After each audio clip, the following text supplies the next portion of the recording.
Jadi musim ini F1 memiliki banyak sekali rookie, mau itu rookie ya benar-benar baru join F1 pertama kali, atau rookie yang sebelumnya sudah punya pengalaman jadi pembalap tembak di musim-musim sebelumnya. Nah, total ada 6 rookie musim ini yang benar-benar menjalani musim pertama F1 mereka secara full. Dan hari ini kita akan meranking rookie-rookie ini, jadi tanpa basa-basi langsung aja gua mulai.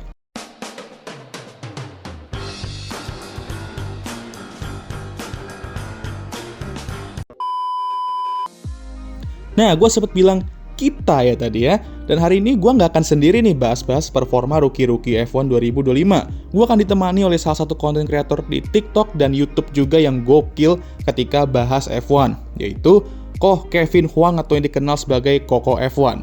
Nah, boleh nih guys, di-follow akun IG, TikTok, dan YouTube-nya karena kontennya mantep-mantep ya guys. Oke, jadi Koh Kevin, sudah saatnya kita rating nih para pembalap-pembalap imut kita musim ini. Jadi kita rating dulu kali ya dari yang paling lontong ke paling gokil.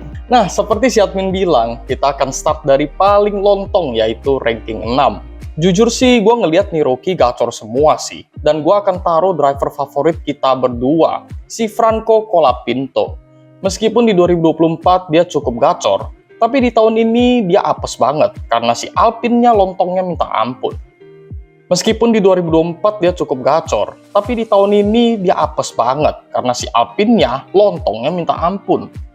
Bahkan dia yang biasanya suka ngedive bomb sana-sini, kali ini bener-bener hampir gak kelihatan sama sekali di layar.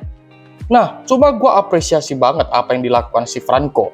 Dan untuk memenuhi hasrat para pendukungnya, gue harus bilang dia udah beberapa kali start dari pole position, tapi versi reverse grid. Meskipun gitu, gue harus akui, sebenarnya performa dia cukup oke loh setelah gantiin si Dohan. Itulah kenapa Alpine masih mau consider pakai dia lagi di 2025. Menurut lo gimana nih Min, si paling Colapinto? Nah, setuju Niko. Sebenarnya ya, gue tuh setuju-setuju aja Franco emang dikasih waktu lebih. Makanya dia diperpanjang di 2026 tuh sebenarnya udah oke banget. Cuman, sayang aja kenapa mereka nggak bisa melakukan hal yang sama ke Jack Doohan. Apalagi hasilnya juga kan 11-12 tuh mereka. Padahal Franco juga lebih banyak balapannya, tapi sama-sama 0 poin. Terus 3 target utama Bah Flavio pun nggak tercapai. Disuruh cetak poin cuma dapat telur. Kenceng dan deket ke biar juga ya ada sesekali, tapi belum konsisten juga. Dan crash ya masih ada. Yang buat Alpine ketar-ketir juga. Jadi gue setuju nih, good kita ditaruh di nomor 6 atau paling buruk lah ya di rookie list ini. Nah, di rank kelimanya, gue akan taruh Liam Lawson nih kok. Kita tahu, dia mengawali musim 2025 dengan buruk ya. Dia join Red Bull dan tampil jelek banget di 2 balapan pertama itu. Alhasil dia dipromot lagi ke Racing Bulls untuk sisa 2025. Dan awalnya pun, dia masih struggle dan berusaha untuk nemuin mojonya lagi, ya dimana pada akhirnya dia tuh berhasil lah lumayan. Cuman sayang aja secara keseluruhan, ini bisa dibilang musim yang lumayan underwhelming dan dipenuhi dengan mencari mojo yang telah hilang itu kembali oleh Liam Lawson. Dia dikalahkan lumayan telak oleh rekan timnya yang masih benar-benar full blood rookie, yang nanti kita akan bahas juga ya kok ya, di head-to-head quali dan race, termasuk sprint juga. Jadi dia perlu improve sih kata gua kok untuk musim depan. Apalagi musim depan juga kita akan ada rookie lagi nih, yang jauh lebih muda dari Liam dan Isaac, yaitu Arvid Lindblad. Setuju gua. Ini boleh gue bilang tahun ini performa cukup oke dari si Lawson ya.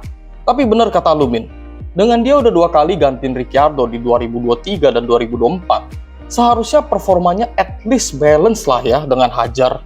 Ini lumayan jomplang loh. Dari head-to-head qualifying aja, baik sprint race dan race-nya, Lawson nggak unggul sama sekali dengan Hajar. Terus hasil race dan sprint race juga sama, nggak unggul juga. Terus hasil akhir klasemen juga jauh di bawah Hajar. Ya hope the best for him next year lah ya, bareng si Lindblad. Kita masuk ke ranking 4-nya, gue pilih Bortoleto guys.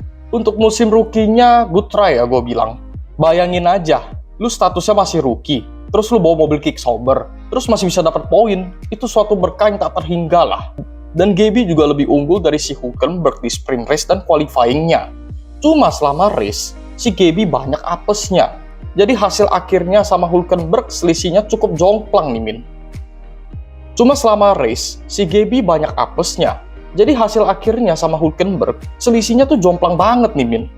Wih, sejauh ini sama nih ranking kita Niko ya. Setuju, gue juga akan taruh Gaby Bortoleto di posisi keempat. Seperti prediksi gue di awal musim, dia akan butuh waktu untuk adaptasi dan berkembang. Apalagi mobil Sauber itu di awal musim itu paling lontong loh, lebih lontong dari Alpine sebenarnya. Tapi sering berjalannya waktu, dia mulai berkembang di level di mana di musim rookie-nya aja dia sudah bisa mengimbangi pembalap veteran Kenny Hülkenberg ya, khususnya di qualify di mana dia unggul 12-11 dan di sprint race juga unggul sebenarnya.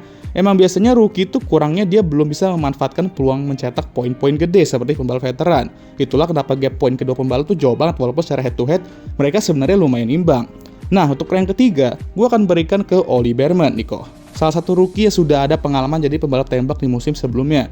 Dan menurut gue itu benar-benar ngebantu dia untuk lebih prepare sih di 2025 ini. Tentu awalnya agak berantakan ya, di mana dia crash berkali-kali di Australia. Tapi setelah itu dia langsung login sih dia kok ya. Dia awalnya emang masih dapat poin-poin ejek, tapi udah lumayan menantang Esteban Ocon juga. Dan kita perlu ingat kalau Esteban Ocon tuh sama kayak Nico Hülkenberg ya, bukan pembalap kaleng-kaleng. Dia race winner, dia kan race winner lagi kan, sudah berapa kali podium juga. Nah, di pada musim kedua, dia makin menjadi-jadi dan mengalahkan Esteban Ocon di qualifying dan race secara rutin, dan akhirnya mampu finish di atasnya di klasemen. Jadi ini benar-benar musim rookie yang gacor dari Oli, dan dia masih memiliki banyak ruang untuk improve sebenarnya kok ya. Jadi ini tuh masih awal mula aja. Dan dia sudah memposisikan dirinya untuk seat Ferrari itu di masa depan. Betul banget, Min. Menurut gua ya, dengan performa dia seperti ini, gak lama lagi seat Ferrari pasti dapet lah. Cuma masalahnya masuk Ferrari itu antara happy dan kasihan. Si Oli ini kan talented banget, dan gua takut nih orang nasibnya bakal kayak Leclerc. Performa Ferrari juga kadang oke, kadang enggak. Cuma jujur aja, di bawah kepemimpinan Vasseur, ini jauh lebih oke dibandingkan Binotto lah. Tapi ya, kalau mau lebih oke lagi nih, Min, Ferrari harus ngereformasi orang-orang nggak bener di dalamnya. Kasian gue lihat mereka jadi meme mulu di sosmed. Nah, untuk rank 2, jujur gue taruh Isaac Hadjar. Jujur ya, dia salah satu rookie terbaik tahun ini gue bilang. Cara balapnya juga agresif, feeling overtake-nya bagus, dan yang paling keren, dia bisa unggul poin klasemennya di depan si El Odeng. Gue masih inget di mana dia sempat gak bisa start karena hujan di Melbourne, dan sempat dikatain sama Helmut juga. Tapi dia bisa buktiin kalau dia masih layak untuk di atas rekan timnya dan bahkan finish di podium. Hebat ya, salut sih gua. Gimana menurut lu, Min? Nah, ini untuk pertama kalinya di list ini kita beda ya kok ya. Untuk nomor 2, gue akan milih Andrea Kimi Antonelli. Jadi betul, dia di musim rookie-nya memiliki beberapa brilliance ketika dia meraih beberapa podium yang dimana semua podium itu impresif juga. Namun kita nggak bisa lupakan underperforming dia di leg Eropa, di mana seharusnya dia di leg itu bisa tampil bagus karena sudah sering balapan di track-track tersebut. Tapi lucunya Niko, dia malah gacor di track di mana dia tuh jarang atau belum pernah balapan sebelumnya. Makanya kocak juga nih doi emang ya. Di leg Eropa dia cuma cetak 3 poin loh kok. Oke lah ada beberapa bad luck, namun juga kesalahan-kesalahan yang gue rasa ketularan dari rekan timnya di masa lalu nih ya.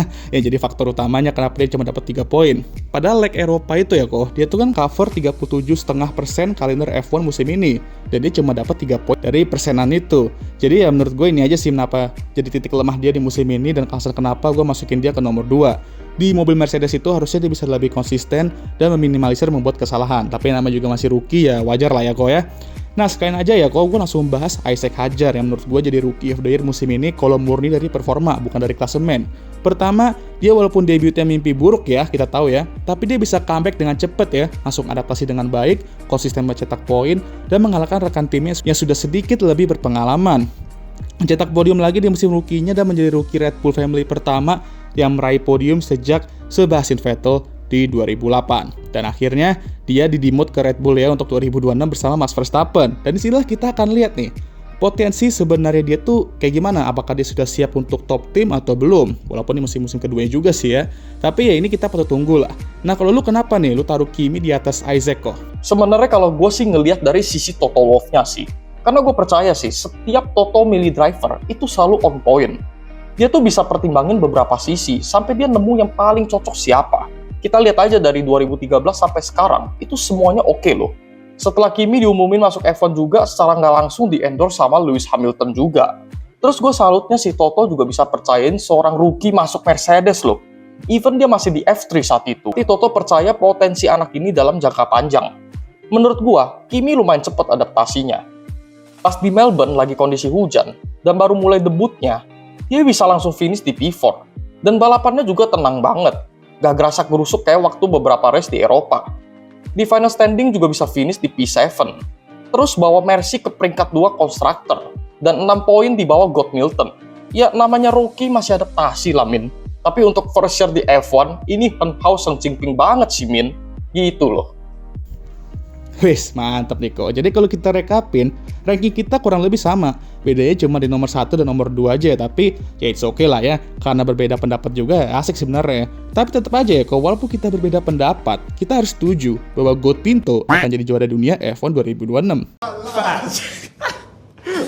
Ya, balik lagi lah, Min. Semua bisa terjadi di F1, apalagi 2026. Prinsip gue cuma satu, optimis dulu, hasil belakangan.